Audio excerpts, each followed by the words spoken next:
இன்று உங்க மனசுல எவ்வளவு கவலை இருந்தாலும், எவ்வளவு கஷ்டம் இருந்தாலும் கவலைப்படாதீங்க. ஆண்டவர் உங்க கூட இருக்காரு. ஆண்டவர் உங்களுக்காக நன்மைக்கான திட்டம் வச்சிருக்காரு. அது உங்களுக்கு நம்பிக்கையும் எதிர்காலத்தையும் தரும்.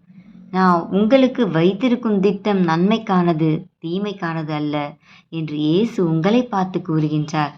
சில நேரம் நம்ம வாழ்க்கை நாம நினைப்பது போல போகிறதில்ல. நம்பிக்கையை இழந்து விடுகிறோம். ஆனா ஆண்டவர் உங்களை எப்பவுமே பார்த்துட்டு தான் இருக்காங்க. ஆகவே எந்த நிலையிலும் இயேசுவை கைவிட்டுடாதீங்க. அவரை நினைக்காம விட்டுடாதீங்க.